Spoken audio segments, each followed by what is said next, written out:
ये चैप्टर का नाम क्या है? चैप्टर नंबर क्या है? 13। पहले हम समझेंगे कि चैप्टर क्या है। देखो चैप्टर नंबर 13 एनसीईआरटी, और इसमें से कितने मार्क्स आने वाले हैं?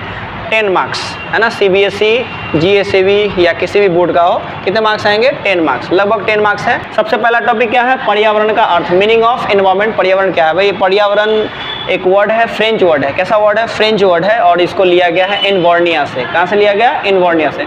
और इनवॉर्निया का मतलब होता है आसपास। इनवॉर्निया मतलब आसपास, यानी हमारे आसपास के वातावरण को, हमारे आजू बाजू यानी आसपास के वातावरण को हम क्या कहते हैं? आसपास का जो क्षेत्र है, आसपास में जो भी चीज़ है, उन सबको मिला के क्या कहते हैं? पर्यावरण। पर्यावरण पृथ्वी के चारों ओर प्राकृतिक घटकों का आवरण है। पृथ्वी के चारों ओर जो भी है, पृथ्वी के चारों ओर प्राकृतिक घटकों का आवरण क्या कहलाता है? पर्यावरण। अब पृथ्वी पर ये जो आवरण है, या तो स्थल मंडल है, या तो जल मंडल है, या तो वातावरण है, या तो जीव मंडल है। यानी हमारी धरती पर पर्यावरण 4 क्षेत्रों से बना हुआ है। अपनी जो धरती है, पृथ्वी है, उस पर पर्यावरण कितने क्षेत्रों से बना है? 4। स्थल मंडल, जल मंडल, वातावरण और जीव मंडल। हाँ, ध्यान देना बोर्ड है। ये पर्यावरण के 4 घटक कौन कौन है भाई? वायुमंडल, जल मंडल, स्थल मंडल और जीव मंडल।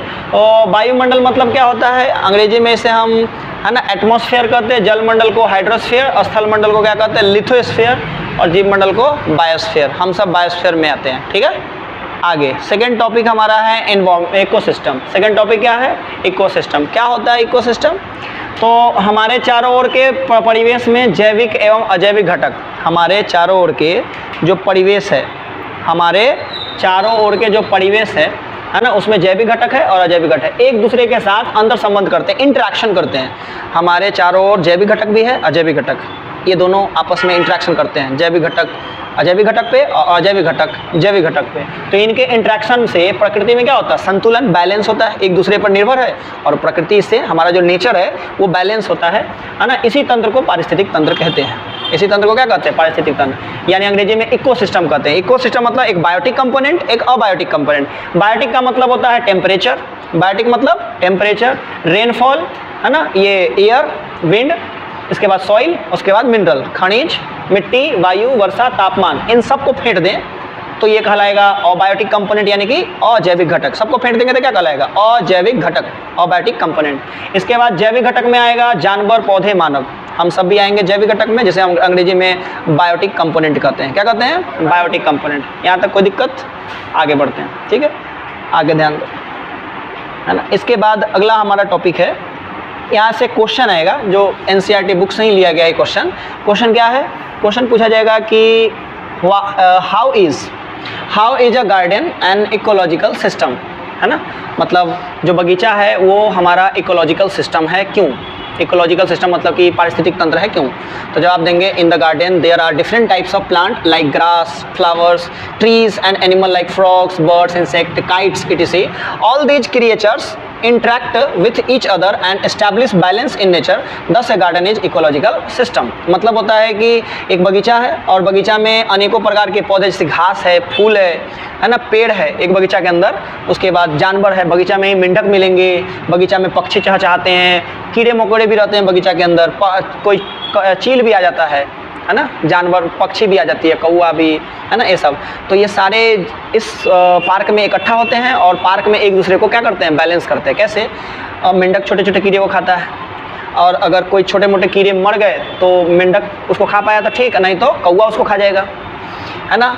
पेड़ पौधे में कीड़ों का आश्रय हो जाता है। पेड़ पौधा जो है, कीड़े माने पेड़ पौधे जो अगर हैं, उसी के आजू बाजू में कीड़े रह जाएंगे, तो कीड़े को पेड़ पौधे के आजू बाजू से भोजन मिल जाएगा। तो सब एक दूसरे से इंटरेक्शन कर रहा है। पेड़ पौधा जमीन में है, और जमीन से इंटरेक्शन कौन कर रहा है? पेड़ पौधा। जमीन के अंदर से क्या निकाल रहा है? जल और खनिज लवण, तो जमीन से इंटरेक्शन कर ही रहा है। तापमान से पौधे क्या करते हैं? प्रकाश संश्लेषण कर लेते हैं। तापमान पौधे को मिलता है ना, तो क्या करेगा? प्रकाश संश्लेषण कर लेगा, ठीक है। सूर्य का प्रकाश टेम्परेचर देता है, तो प्रकाश संश्लेषण की प्रक्रिया को संपूर्ण करेगा, ठीक है। तो ये सारा चीज़ इकट्ठा एक पार्क में है, एक गार्डन में है। तो हम ये समझते हैं कि गार्डन हमारा क्या है? Ecological system. क्योंकि गार्डन में सॉइल, टेम्परेचर, पानी जो है उसको गार्डनर पानी पटाता है ना, माली जो है उसको पानी देता रहता है, तो पानी भी मिल रहा है। तो पानी मिल रहा है, सूर्य का प्रकाश मिल रहा है, और क्या मिल रहा है ना, CO2 एटमॉस्फेयर से मिल रहा है। मिट्टी के अंदर सारे पेड़ पौधे सेटअप है। तो ये सारा क्या है? अजैविक घटक, और पौधा क्या है? जैविक घटक। मेंढक क्या है? जैविक घटक। ये सब एक दूसरे से क्या कर रहे हैं? इंटरेक्ट कर रहे हैं। तो ये सब कहाँ हो रहा है? बगीचा में हो रहा है। इसलिए ये हमारा इकोसिस्टम में आएगा, है ना? किसमें? इकोसिस्टम में। कौन? गार्डन। गार्डन पारिस्थितिक तंत्र में इस प्रकार आता है। आई बात समझ में? कोई दिक्कत? अगला पॉइंट है इंपॉर्टेंट फैक्ट्स इसमें, अर्थ इज द लार्जेस्ट। अब हम बात करें कि सबसे बड़ा इकोसिस्टम, सबसे छोटा इकोसिस्टम कौन कौन क्या है। तो देखो, धरती का सबसे बड़ा इकोसिस्टम है महासागर। इस महासागर में सबसे ज़्यादा जीव जंतु हैं, है कि नहीं? तो पूरे धरती का सबसे बड़ा इकोसिस्टम कहाँ मिलेगा? महासागर में। कैसे? उसमें अजैविक घटक कौन है? तो पानी, पानी में घुला हुआ ऑक्सीजन, ये सब क्या है? अजैविक घटक। सूर्य का प्रकाश ऊपर से आ ही रहा है, तो अजैविक घटक। जैविक घटक कौन है? उसमें व्हेल मछली है, छोटी मछली है, बड़ी मछली है ना? सब है। इंसान भी उसमें तैरने चला जाता है या फिर नाव से जा रहा है। तो जैविक अजैविक घटक का संगम है ना, कहाँ? ओशियन में। तो दुनिया का सबसे बड़ा इकोसिस्टम कौन है ना? इकोसिस्टम जहाँ भी देखो इकोसिस्टम, उसमें दो चीज़ जरूर मिलेगा, जैविक अजैविक। जैविक घटक, अजैविक घटक, ये ध्यान रखना है। जहाँ केवल जैविक घटक है वो इकोसिस्टम ठीक ठाक नहीं हो सकता है। जैविक घटक के साथ साथ अजैविक घटक हो सकता है। क्या छत पे हम पौधा उगाएंगे? तो छत पे अगर कोई पौधा उगा भी लेता तो माटी उस पर बिछाता है, छत पे मिट्टी बिछाता है ना। तो इसका क्या मतलब हुआ कि इकोसिस्टम में बायोटिक और अबायोटिक कंपोनेंट सेट करेगा तभी इकोसिस्टम बन पाएगा। आई बात समझ में? नहीं समझे? तो दुनिया का सबसे बड़ा इकोसिस्टम है ओशियन, दुनिया का सबसे छोटा इकोसिस्टम है पानी की एक बूंद। अगर तालाब में पानी की एक बूंद निकाले और उसको जूम करके चेक किया जाए किस पे? माइक्रोस्कोप मशीन पे, तो एक शैवाल, डाइटम नाम का शैवाल उसमें मिलेगा तालाब के पानी में। तो इस बात का मतलब है कि डाइटम एक जैविक घटक है। डाइटम क्या है? शैवाल का नाम है डाइटम। तो जैविक घटक का नाम डाइटम और अजैविक घटक का नाम पानी। तो पानी की एक बूंद भी एक इकोसिस्टम बना सकता है, उसमें जैविक घटक होना चाहिए और अजैविक घटक। थोड़े बहुत धूलकण तो मिल ही जाएंगे, हो गया? सूर्य का प्रकाश एक बूंद पे पड़ ही जाएगा, हो गया ना इकोसिस्टम। इकोसिस्टम मतलब जैविक घटक अजैविक घटक का संगम। समझ आई बात? यानी ये एक दूसरे से इंटरेक्ट करने लगे, हो गया इकोसिस्टम। समझ आई बात? क्या हम लोग यहाँ इकोसिस्टम में? बिल्कुल नहीं। क्लासरूम में इकोसिस्टम हो ही नहीं सकता है। हम लोग जैविक घटक और ये सब अजैविक घटक है, लेकिन वेल डिफाइंड नहीं है। तो ये क्लासरूम इकोसिस्टम ढंग का नहीं है। थोड़ा बहुत मान भी सकते हैं इकोसिस्टम, लेकिन ढंग का इकोसिस्टम होने के लिए हमें पार्क में जाना पड़ेगा, खुले मैदान में जाना पड़ेगा, नदी तालाब के किनारे जाना पड़ेगा, वहाँ पे इकोसिस्टम मिलेगा। कहाँ कहाँ इकोसिस्टम है? बगीचा है, तालाब है, पोखर है, झील है, ये सब है। तो छोटी बड़ी समझ में आ गया। बाकी चीज़ को स्किप करो, काट देना, बाकी चीज़ नहीं पढ़ना, ठीक है? आगे बात समझ, अरे छोड़ दिए, समझ में आ गया यहाँ तक? ठीक है, यहाँ तक कोई दिक्कत? आगे हम समझते हैं। टाइप्स ऑफ, कर दो वहाँ तक, जो जब बोला उतना टिक कर लो, ठीक है? टिक कर लो, फटाफट टिक मारो। हाँ, जो पढ़ना है वो उसको टिक कर लो, जो नहीं पढ़ना उसको हटा दो, ठीक है? बुआ हो गया। चलो आगे बताता हूँ, ठीक है? यहाँ देखो, टाइप्स ऑफ बायोलॉजिकल इकोसिस्टम। यहाँ पे इकोसिस्टम छूट गया। जैविक घटक के प्रकार, है ना? बायोलॉजिकल कंपोनेंट आएगा। तो जैविक घटक कितने प्रकार के होते हैं भाई? जैविक घटक जब भी बनता है उसमें सबसे पहले होना चाहिए प्रोडक्टिव या प्रोड्यूसर। क्या होना चाहिए? प्रोड्यूसर, ये गलत है, प्रोड्यूसर उत्पादक। दूसरा क्या होना चाहिए? कंज्यूमर उपभोक्ता। तीसरा डिकम्पोजर यानी अपघटक। तीन चीज़ होते हैं, यानी बायोलॉजिकल कंपोनेंट बनने के लिए तीन चीज़ होना जरूरी है। पहला क्या होना चाहिए? उत्पादक, दूसरा उपभोक्ता, तीसरा अपघटक। ये खाना तैयार करेगा, भोजन हमारे लिए बनाएगा, भोजन उत्पादक है, ये खाद्य उत्पादक। दूसरा एक खाएगा यानी कंज्यूमर है। तीसरा अपघटक है, यानी ये सड़े गले चीज़ों को समाप्त करेगा, जो चीज़ सड़ गया है या मर गया है, मृत चीज़ को नाश करेगा, है ना? चील कौवा को जानते हो? चील कौवा क्या करते हैं? लास्ट डेड बॉडी को, डिके जो होने वाला है उसको खा जाते हैं और उस जगह से लाश सफ़ा हो जाता है। मान लो कोई जानवर मर गया और उसको नदी के किनारे कोई फेंक दिया, ठीक है? तो चील कौवा आएंगे, नोच के सारा मांस खा जाएंगे। इधर उधर मिलेगा तो सब मांस खा जाएगा। अब 5-7 दिन के अंदर में सारा मीट खत्म, यानी वो एरिया पूरा साफ कर देगा खा पी के। उसकी हड्डी उड्डी इधर उधर छितरा जाएगी। एक आध महीना, 2 महीना, 3 महीना या हार्डली साल भर में वो हड्डी मिट्टी हो जाएगी।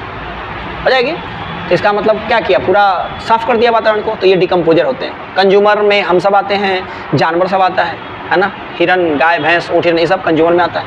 और प्रोड्यूसर, ये प्रोड्यूसर है, ये लिखा हुआ गलत है। तो उत्पादक में कौन आता है? Green plants. एक एक करके समझते हैं। ग्रीन प्लांट किसको कहते हैं? बोले उत्पादक किसे कहते हैं? ग्रीन प्लांट्स को, हरे पौधे को। तो सभी हरे पौधे और कुछ बैक्टीरिया जो प्रकाश संश्लेषण, सभी हरे पौधे और कुछ बैक्टीरिया जो प्रकाश संश्लेषण के माध्यम से भोजन निर्माण करते हैं, उसी को कहते हैं प्रोड्यूसर। प्रोड्यूसर में 3 आ सकते हैं। एक तो कुछ बैक्टीरिया जैसे कि साइनोबैक्टीरिया, नीलहरित शैवाल, आ रहा समझ में? दूसरा हरे पौधे और तीसरा कुछ शैवाल जो हरे कलर के होते हैं और वो अपना भोजन खुद बनाते हैं। यही है प्रोड्यूसर। आगे समझ में? ठीक है। कंज्यूमर में कौन आएगा भाई?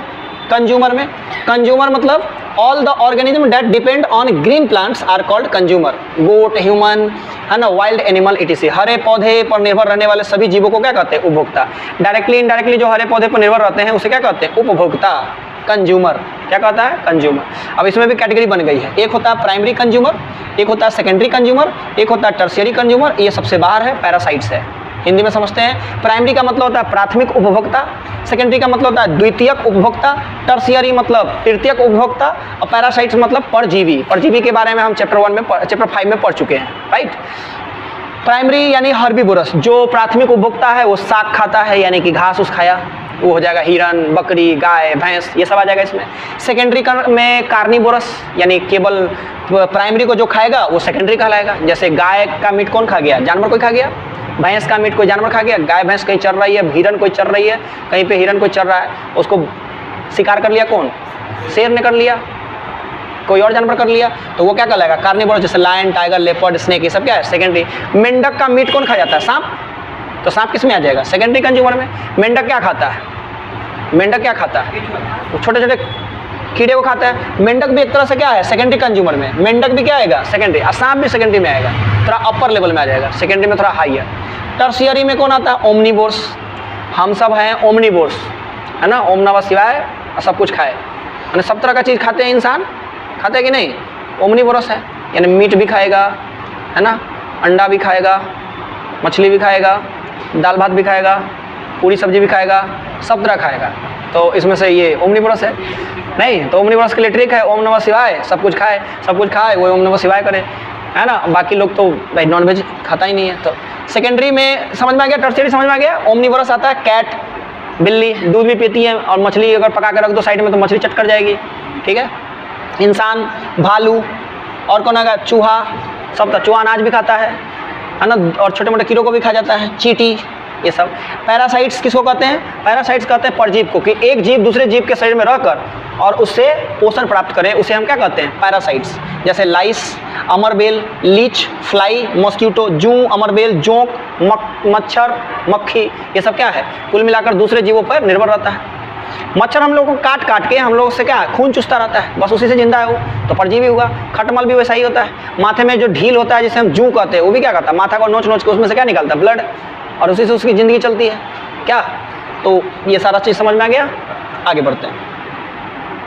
अब the primary consumer is called vegetarian, या फिर हम हर्बीवोरस, ये सब पढ़ चुके हैं। सेकेंडरी में ओमनीवोरस, यार ये लिखा हुआ गड़बड़ है, इसको ठीक करना फाइल में। प्राइमरी में वेजिटेरियन को भी, स्वयं वेजिटेरियन इंसान क्या हो जाता है? वेजिटेरियन। प्राइमरी में इंसान हो जाता है वेजिटेरियन। सेकेंडरी वाले में यहाँ पे डालो, काटो, ओमनीवोरस काट के कार्निवोरस कर लो, ओमनीवोरस काट के कार्निवोरस। और टर्शियरी में यहाँ काट के नॉन वेजिटेरियन वाले को काट के ओमनीवोरस करो। उल्टा हो गया, ये उल्टा फाइल में डल गया, इसको ठीक कर लेना। कर लिया? ठीक है, आगे बढ़ते हैं। चलो तेजी में हाथ चलाना बोल रहे हैं, ठीक ना। इसके अलावा और कुछ है तो हाँ, एक वीगन है। वीगन अलग लेवल का, एडवांस लेवल का वीगन जो है, एडवांस लेवल का वेजिटेरियन है। वो पेड़ का फल गिरेगा तो खाएगा, तोड़ के नहीं खाएगा, है ना। मतलब किसी जीव की हत्या करके नहीं। गाय का दूध नहीं पीता क्योंकि गाय को तकलीफ दे के दूध दुहा गया है, तो नहीं खाएगा वो, दूध नहीं पिएगा, दूध से बनी चीज़ों को नहीं खाता, उसको क्या कहते हैं? वीगन।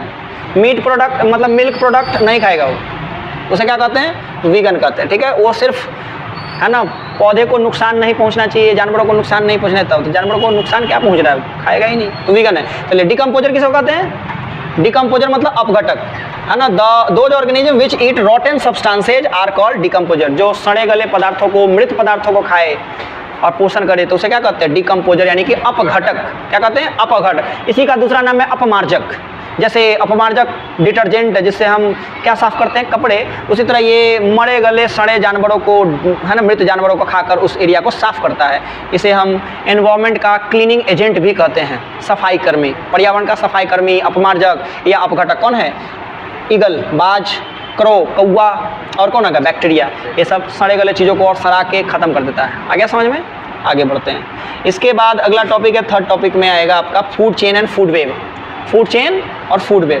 देखो फूड चेन क्या है, तो हमारा इकोसिस्टम मतलब दो तरह का चीज़ों से बना है, एक तो बायोटिक और एक है अबायोटिक। इसमें एक सिस्टम बन जाता है, एक चेन बन जाता है कि one organism eats another organism and another organism eats the third organism and thus a chain of flow of energy is formed which is called food chain. एक जीव, हमारा जो इकोसिस्टम है, पारिस्थितिक तंत्र है या पारितंत्र है, उसमें एक जीव दूसरे जीव को खाता है, दूसरा तीसरे को खाता है, तीसरा अगले वाले को खाता है, और इस प्रकार से एक फूड चेन बन जाता है, एक प्रकार से एक क्रम बन जाता है। किसका क्रम बन जाता है? ऊर्जा के, है ना, ट्रांसफर का, ऊर्जा के फ्लो का, है ना। क्या बन जाता है? ऊर्जा के फ्लो का, ऊर्जा के प्रवाह का। आई बात समझ में?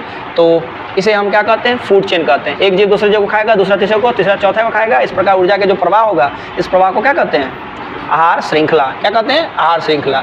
फूड चेन अगर जंगल में बनाया जाए तो कैसे होगा? सबसे पहले प्लांट, प्लांट को खाएगा डियर, डियर को खा जाएगा टाइगर। तो फॉरेस्ट में क्या हो गया?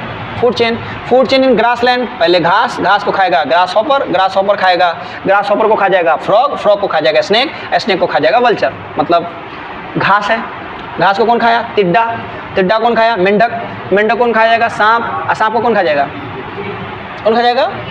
गिद्ध खा जाएगा। आई बात समझ में? फूड चेन पॉन्ड, तालाब में क्या बनता है भाई?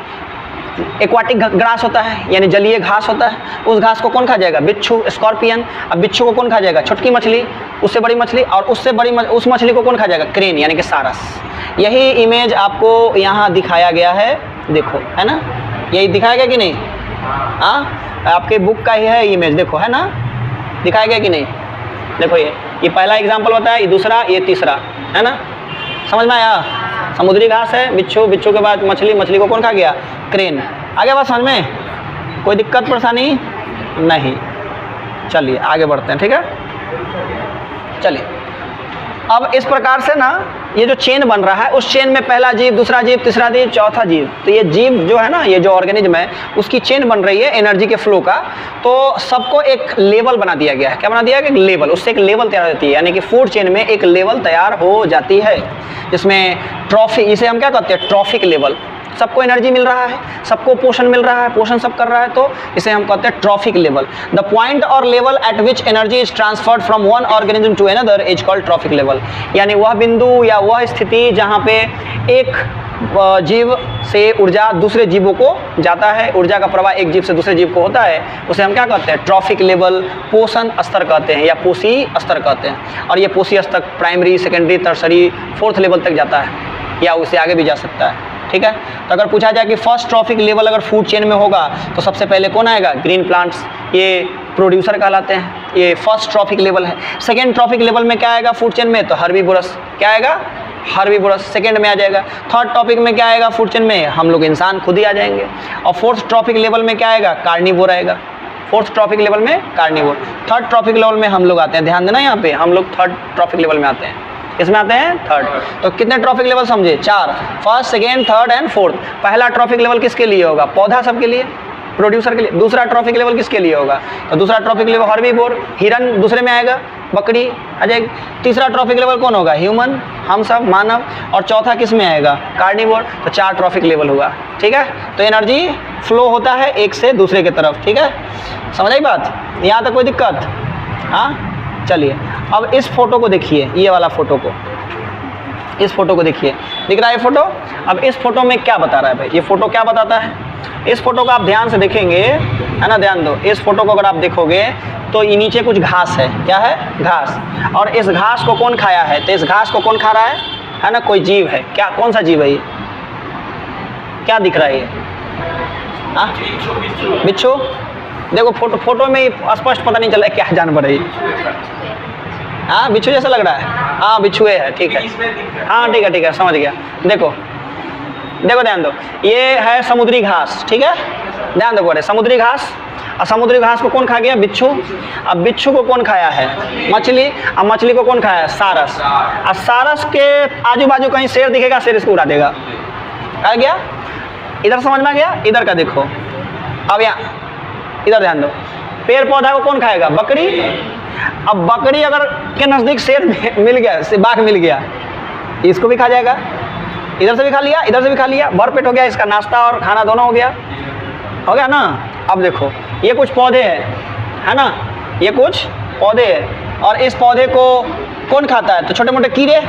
और इन कीड़ा को कौन खाता है? पक्षी। और छोटे मोटे पक्षी को तो सांप देख ही सकता है, तो सांप खा जाएगा कि नहीं? आगे इसके बाद देखो, ये छोटे मोटे पौधा है, अनाज है, इसको कौन खा जाएगा? चूहा। और चूहा को कौन खा जा रहा है? चूहा को कौन खा जाएगा? बिल्ली। या फिर इसी चूहा को, ये चूहा को बिल्ली भी खाता है, इसी चूहा को कौन खा जाएगा?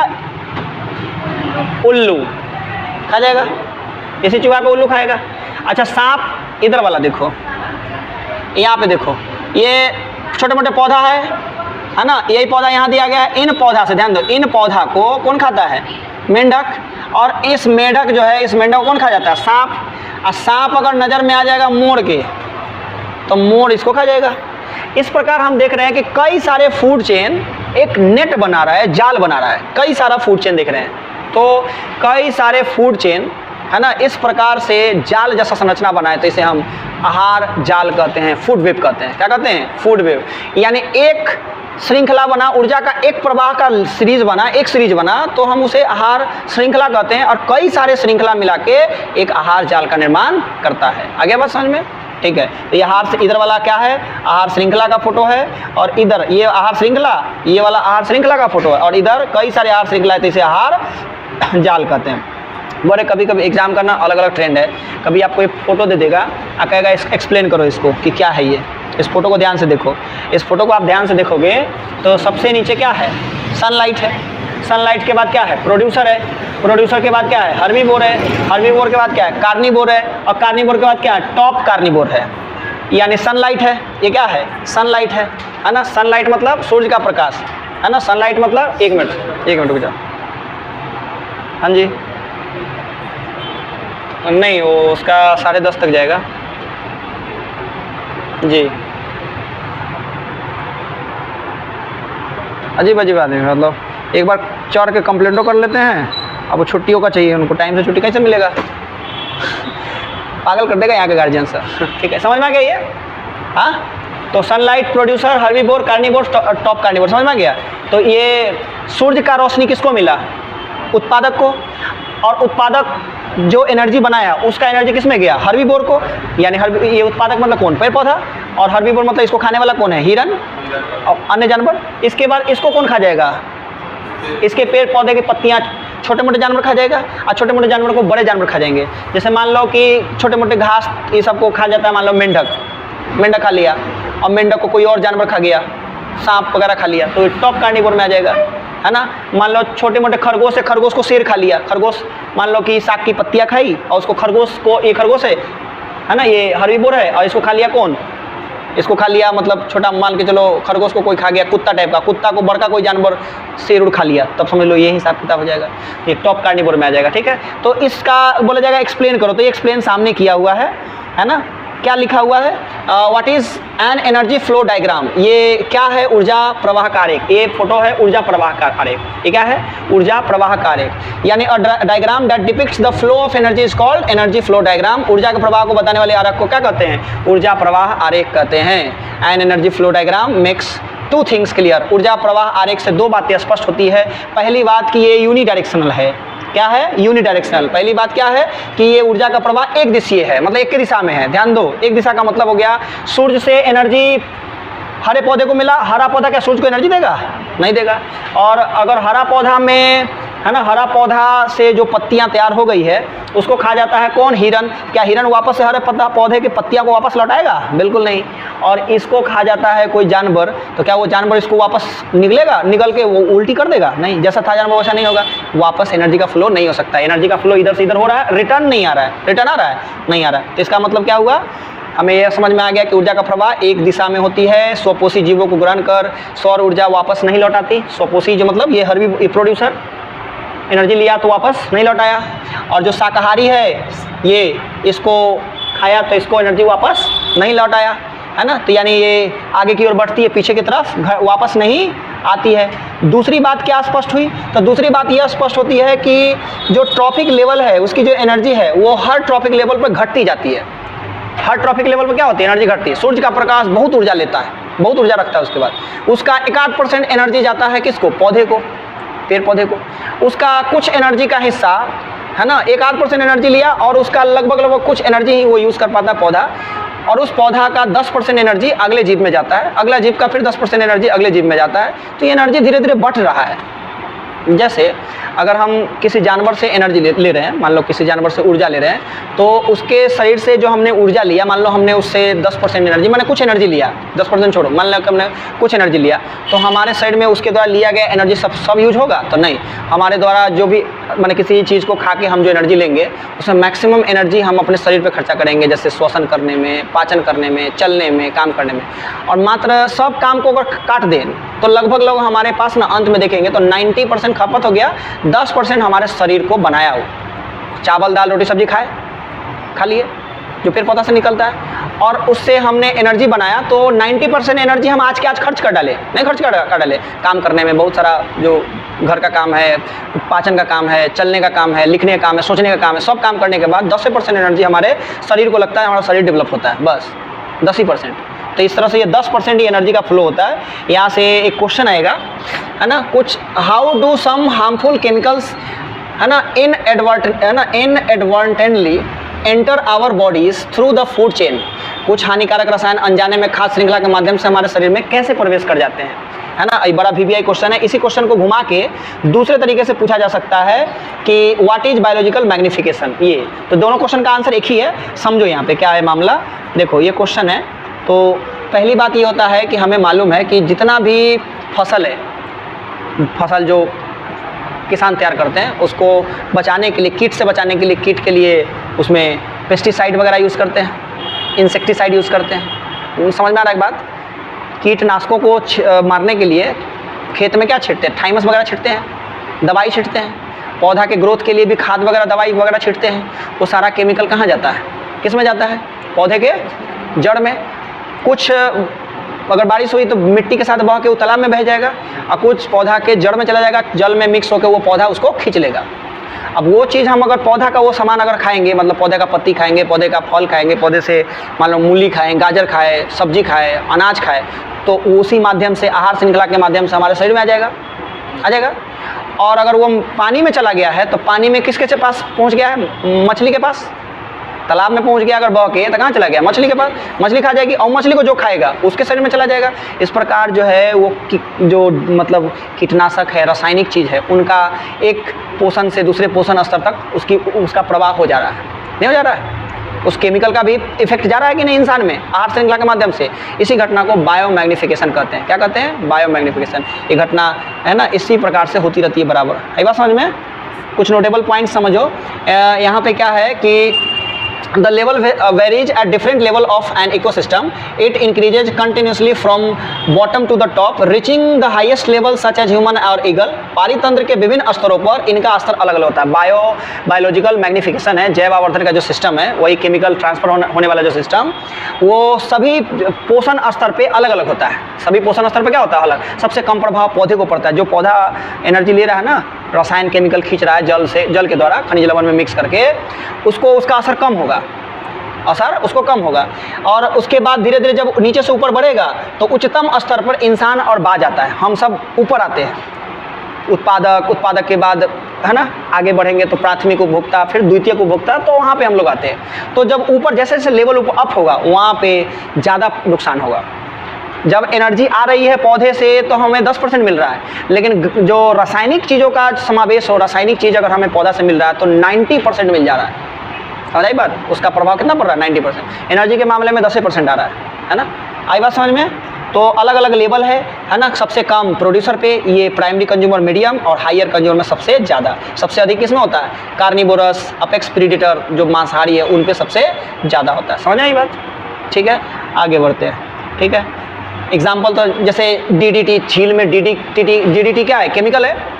DDT क्या है? केमिकल है। वो छिड़कते हैं तो वो केमिकल जो है DDT का छिड़काव करते हैं जहाँ भी, तो वो DDT का लेवल अगर वो पानी के साथ बह गया, तालाब में बह गया, झील में चला गया, तो झील में उसका स्तर बढ़ जाता है, जो इंसान के लिए उसका खतरा अधिक हो जाता है। आई बात समझ में? ठीक है।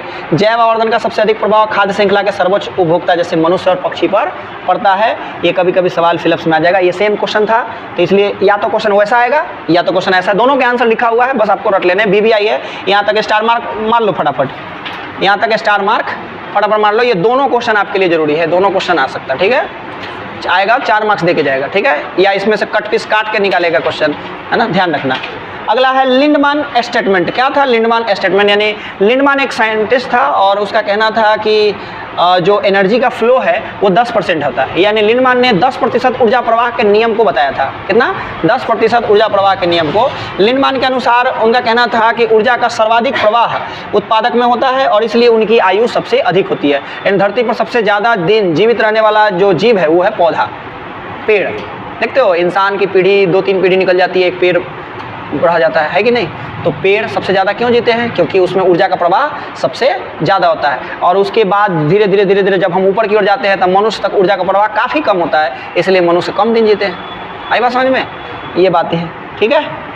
आगे बढ़ते हैं। बोले ये एक पिक्चर है, समझो, ये दिया है यहाँ पे। सबसे नीचे क्या आएगा? देखो सबसे नीचे ये क्या है? तो ये है ट्रॉफिक लेवल का फोटो है।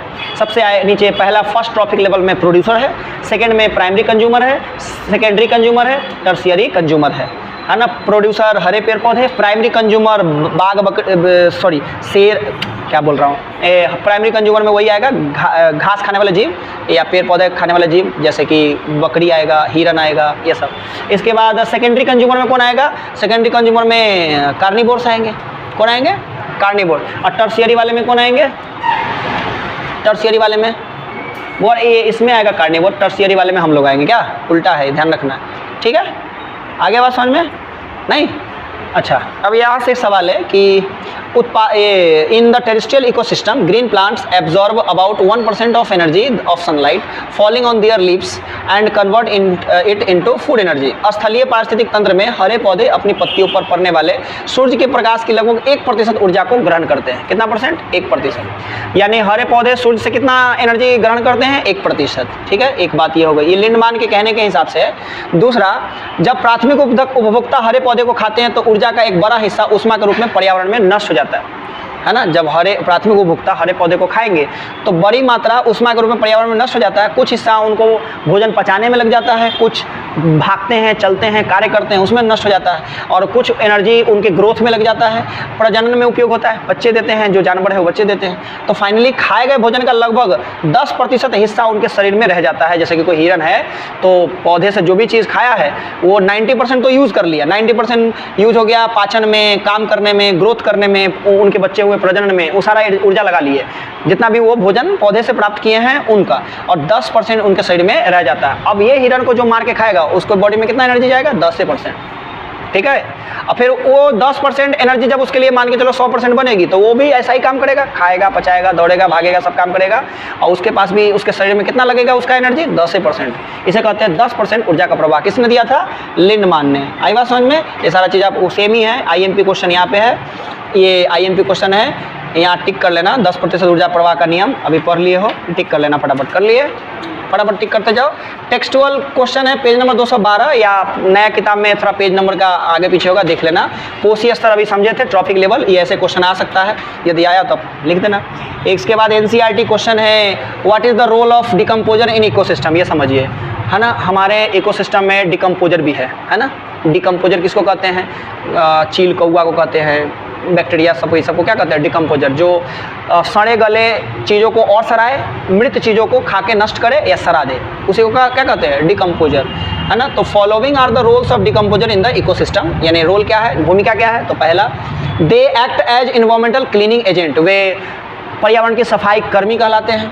पौधा और जानवर को सफाई करते हैं कौन? पौधे और जानवर की सफाई कौन करते हैं? कौन करेंगे? डिकम्पोजर। कौन करेंगे? डिकम्पोजर। डिकम्पोजर मतलब अपघटक। कौन है? अपघटक। उसके बाद they help in recycling of nutrients, जितना भी न्यूट्रिएंट्स शरीर में लगता है, जैसे कोई भी पोषक तत्व, कार्बोहाइड्रेट, प्रोटीन, फैट, विटामिन जो भी है, उसको रिसाइकिल करते हैं। कौन? डिकम्पोजर। जैसे हम लोग खाना खाते हैं, मतलब दाल खाना खाते हैं, दाल माने चावल, दाल में चावल के साथ दाल खाते हैं, दाल में प्रोटीन होता है। दाल में क्या होता है? प्रोटीन। और जब हम खाना खाते हैं तो शरीर से गंदगी तो बाहर निकलेगा ही, है ना। शरीर से पर डे हम लोग बॉडी से, है ना, पेशाब और लेटरिन के थ्रू वो शरीर से गंदगी निकाल देते हैं। वो गंदगी अगर किसी वातावरण में जाए और बैक्टीरिया उस पर बैठे तो उसके अंदर की जो गंदगी है, उस अंदर से गंदगी निकालेंगे, यानी प्रोटीन जो था शरीर में, अमोनिया, यूरिया बन गया था, उसको कन्वर्ट कर देंगे वापस से नाइट्रोजन में। समझिए बात? इसका मतलब है कि जितना भी शरीर से गंदगी जाती है उस गंदगी को बैक्टीरिया उसको तोड़कर और न्यूट्रिशन साइकिल चलाने में मदद करते हैं। नाइट्रोजन चक्र चलाने में बैक्टीरिया एक तरह से क्या करता है, मदद। दे decompose the dead and provide space for new living beings. New living beings को, नया सजीव को आने के लिए नया सजीव को जगह देते हैं, ताकि पुराने सजीव को जो मर चुके हैं उनको खा के नष्ट करेंगे, सड़ा के नष्ट करेंगे, ताकि नया जीव उनके जगह पे आएगा। ठीक है, मान लो कि जानवर की संख्या बढ़ती जा रही है, मर गया और पूरा लाश का ढेर लगा हुआ, सड़ नहीं रहा है, लाश के लाश है, तो नया जीव कैसे जिंदा रहेगा? तो उनको सड़ा उड़ा के गला उला के समाप्त कर देगा, बराबर हो जाएगा, तो नया जीव आएंगे। इंसान, जैसे मुस्लिमों में क्या होता है कि उनको दफन किया जाता है ना, उनके रीति रिवाज के हिसाब से, तो वो बॉडी क्या हो जाता है, अंदर डिकम्पोज हो जाता है, सड़ जाता है, बॉडी पूरा तरह से डिकम्पोज हो गया, भगवान के पास चला गया। ठीक है, तो डिकम्पोज होने का मतलब, डिकम्पोज हुआ तब ना वो मिट्टी मिट्टी हो गया शरीर, मिट्टी का शरीर मिट्टी में चला गया। तो ये गुण है और ये काम कौन करते हैं? बैक्टीरिया, है ना। They help return various element to water, है ना।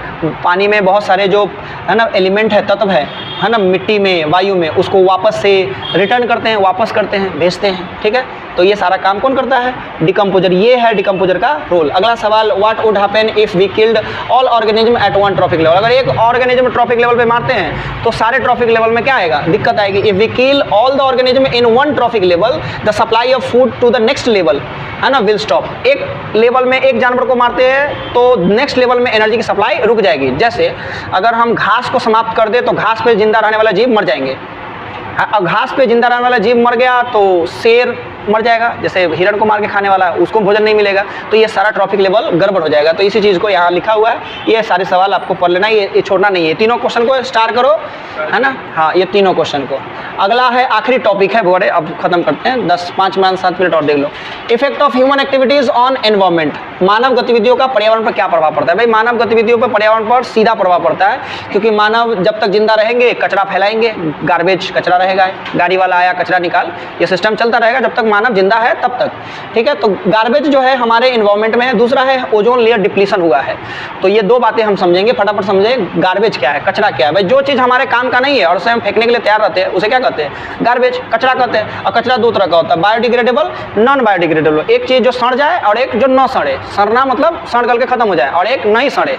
तो बायोडिग्रेडेबल मतलब सड़ने वाला चीज़, नॉन बायोडिग्रेडेबल मतलब नहीं सड़ने वाला चीज़। सड़ने वाला चीज़ यानी कि डिकम्पोज होने वाले चीज़ कौन है? वेजिटेबल पील, सब्जियों के छिलके, और क्या है, फ्रूट पील यानी फलों के छिलके, कॉटन के कपड़े या रुई, ये सब क्या है? बायोडिग्रेडेबल है। क्या है? बायोडिग्रेडेबल है। जैव निम्न करणीय पदार्थ कहते हैं इसे। क्या कहते हैं? जैव निम्न। और जैव और निम्न करणीय पदार्थ क्या है? जो सड़ता ही नहीं है जल्दी से, जैसे प्लास्टिक, कीटनाशक, पानी की बोतलें, धातु के डिब्बे, ये जल्दी से डिकम्पोज नहीं होता है। देखो ये लेट्यूस का पौधा है, पालक जैसा, ये 25 दिन में सड़ जाता है। अगर आप इसको रखो तो मिट्टी हो जाएगा कितना दिन में? 25 दिन में।